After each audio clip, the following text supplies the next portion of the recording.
নমস্কার বন্ধুরা, আজকে আমি বানাতে চলেছি চকলেট কেক। সেই জন্য একটা ডেয়ারি মিল্ক নিয়েছি, কোকো পাউডার নিয়েছি, যে যে উপকরণ লাগবে বলছি। ময়দা, এটা হচ্ছে মেজারমেন্ট কাপ, এই মাপে, এই কাপের মাপেই আমি সবকিছু মাপবো, আমি দেখিয়ে দেবো। ভ্যানিলা এসেন্স লাগবে কেকের জন্য, আর একটু খাবার সোডা আছে, আর এটা বেকিং পাউডার আমি ঢেলে নিয়েছি 1 চামচ মাপে। আর এটা হচ্ছে এলাচের গুঁড়ো, এটা আবান বাদাম, এটা হচ্ছে কিচমিচ, এটা কাজু, আর 4টে ডিম নিয়েছি। এই যে উপকরণ, এর মধ্যে এটা হচ্ছে রিফাইন তেল নিয়েছি, এই কাপের মেজারমেন্টে করে মাপবো। আর এটা হচ্ছে ঘি, আর এটা চিনি, দেখতে পাচ্ছেন এটা পেস্ট করেছি মিক্সচারে, গুঁড়ো পেস্টটা। এবারে আমি চলে আসি কিভাবে বানাবো।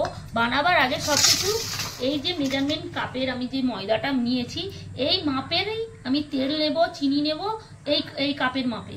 আপনাদের কাছে যেই জিনিসটা থাকবে, যার মাপ করবেন সেই মাপে তেল, চিনি আর ময়দা সেই কাপেই মাপবেন। ময়দাটা আমি চেলে নেব, মানে আমি এই ময়দা চালা হয়ে গেছে। এই কোকো পাউডারটা আমি এই চামচে 2.5 চামচ দিয়েছি। এবারে এই কোকো পাউডারগুলো আমি চেলে নেব।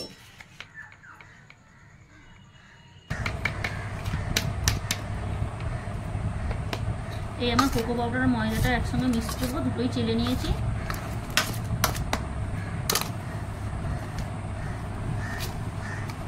এবারে এই 1 চামচ বেকিং পাউডার নেব, এই যে বেকিং পাউডারটা এই 1 চামচ নিয়ে নেব। ওই একটুখানি 1 চিমটা মতন খাবার সোডা দিতে হবে। এবারে এই খাবার সোডা বেকিং পাউডার দিয়ে ময়দার কোকো পাউডারটা ভালো করে হাত দিয়ে মিশিয়ে নিতে হবে। আর মিশিয়ে এটা রেখে দেবো। এই যে ডিম, আমি একটা একটা করে 4টে ডিম ফাটিয়ে নেব।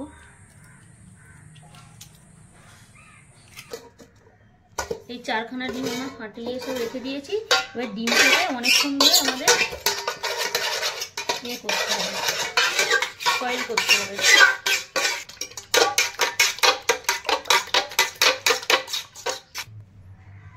ডিমটা ফাটিয়ে নিয়েছি। এবারে এই তেল এই কাপটার মাপেই নেব।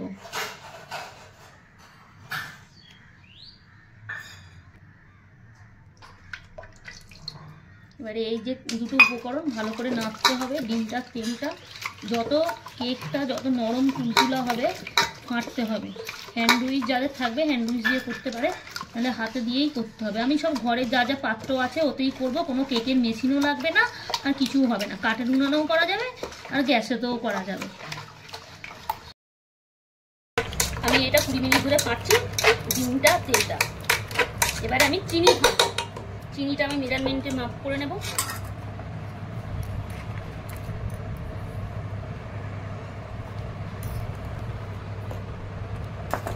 এই আমি চিনি দিয়ে দিলাম। কেউ যদি একটু বেশি মিষ্টি খেতে চান সে বেশি মিষ্টি দিতে পারে, আর একটুখানি সামান্য নুন।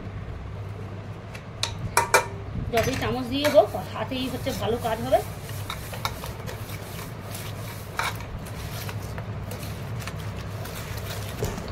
চিনিটা আমার মিশে গেছে তেলের সঙ্গে। এবারে এই যে ব্যাটারটা আছে ময়দার কোকো পাউডারটা, এটা আমি অল্প অল্প করে দেবো, একদানে সব দিলে হবে না, দলা বাকিয়ে যাবে। একটু একটু করে দিতে হবে, 10-15 মিনিট করে ফাটতে হবে। একটুখানি দিতে হবে, 10-15 মিনিট করে ফাটতে হবে। এটা মিক্সড হয়ে গেলে ভালো করে। এই বন্ধুরা, আমার কোকো পাউডারের ব্যাটারটা সব মিক্সড হয়ে গেছে। আমি এই ঘিটা, সুরভি ঘিটা গরম করে নিয়েছি, এবার আস্তে আস্তে দিয়ে দেবো এটা এর সঙ্গে।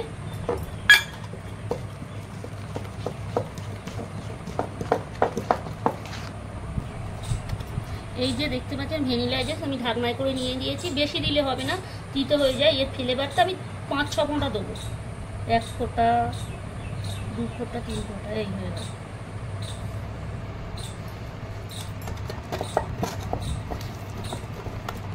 ওই একটু গন্ধটা, কেকের ভ্যানিলা এসেন্সটা একটু ফ্লেভারটা খুব ভালো পায়, ঘি আর ভ্যানিলা এসেন্স।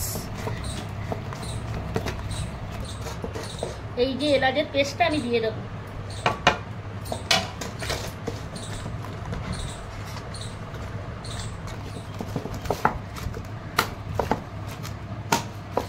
এই আমার ফাটা হয়ে গেছে, ব্যাটারের থিকনেসটা দেখতেই পাচ্ছেন হয়ে গেছে। এবারে এই যে কেকের টিন আছে, কেকের টিন না হলেও আপনারা সিলিভারের পাত্র বা স্টিলের পাত্র, টিফিন বক্স, যে কোনো কিছু এতে ঢেলে দিলে কেক হয়ে যাবে। এইটাতে আমি তেল মাখাবো আর এতে কাগজ কাটিং করবো। আমি ফিরে আসছি। বন্ধুরা, এই পাত্রটা একটু তেল মাখিয়ে নেবো।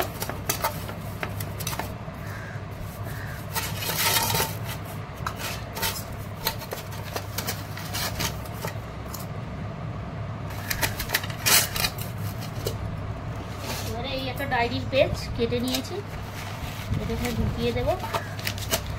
এবার সেটিং হয়ে গেছে। এবারে এই যে কেকের ব্যাটারটা আছে, এই আস্তে আস্তে কেকের ব্যাটারটা ঢেলে দেবে।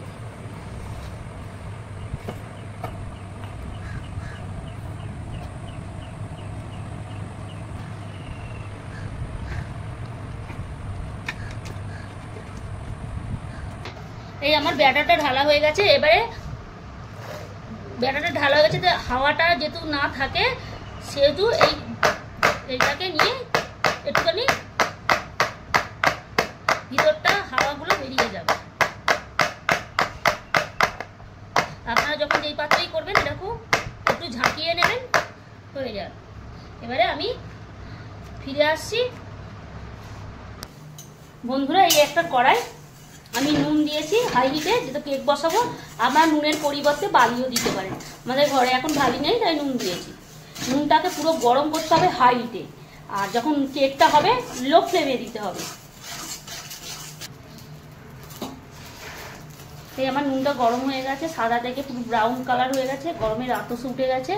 এবারে আমার যে হাই স্পিডে ছিল, এবার আমি লো করে দেবো, গ্যাসটাকে লো করে দেবো, একদম লো ফ্লেম।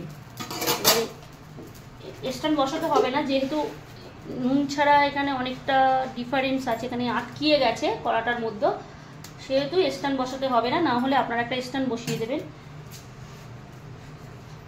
এই যে থালাটা, এই থালাটা একে আমি বসিয়ে দেবো। কেন? এই থালাটা এ পুরো মাপে,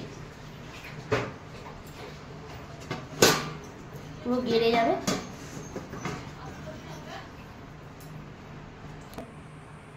এই আমার কেকের ঢাকনাও দেওয়া হয়ে গেছে। আমি পুরো এখন যে টাইম আছে সে থেকে 45 থেকে 1 ঘন্টা পরে আমি কেকটা খুলবো কেমন অবস্থায় আছে। যদি আমার কেকটা যদি কাঁচা থাকে তাহলে আরো 10 মিনিট কেকটাকে। এই আমার কেকটা 8 ঘন্টা 35 মিনিট হয়ে গেছে। আমি এবার ঢাকনাটা আস্তে করে খুলবো। দেখতে পাচ্ছেন অনেকটা ফুলে গেছে, এখনো বাকি আছে।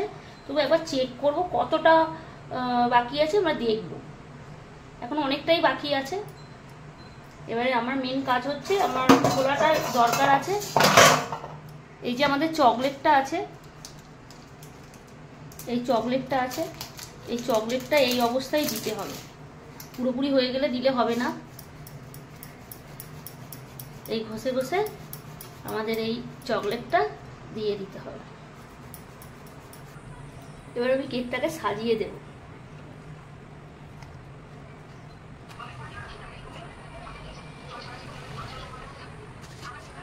এই আমার ড্রাই ফ্রুট দেওয়া হয়ে গেছে। আমি 15 মিনিট পরে ফিরে আসছি। আমি ঢাকা দিয়ে দেবো। এই 2 মিনিট পরে আবার ফিরে এলাম। টোটাল আমার 1 ঘন্টা সময় লেগেছে। খুলে দেখি, আমি চেক করবো আমার কেকটা হয়েছে কিনা। উপরে যেহেতু চকলেট দিয়েছি একটু ঢলা থাকবে, আমি এটা চেক করে দেখব। যেহেতু চেক করে দেখবো, লাগছে না। সব জায়গায় চেক করে নেবো, একটু লাগছে না ব্যাটারটা। এবার আমার কেকটা কমপ্লিট। এই গরম বালি থেকে আমি কেকটা আস্তে করে নামাবো। বন্ধুরা, আমার এই কেক রেডি হয়ে গেছে। আমি এবার কেকটাকে ঢালবো। এই দেখুন, পুরো পারফেক্ট কেক আমার কেকের ব্যাটার থেকে উঠে গেল, এতে লাগেও নি। এবার এই কাগজগুলো আস্তে আস্তে যখন ছাড়িয়ে দিলেও, আমি পিছনটাও দেখিয়ে দিচ্ছি, পুরো কুক হয়ে গেছে। এই বন্ধুরা আমার কেক পুরো হয়ে গেছে। তলাটাও দেখতে পাচ্ছেন, পুরো পুরো পারফেক্ট, একদম স্পঞ্জেস কেক, একদম পারফেক্ট। আমি এবার ফ্রিজে দেবো, যেহেতু চকলেট কেক একটু ফ্রিজে দিয়ে খেতে ভালো লাগে। চকলেটগুলো একটু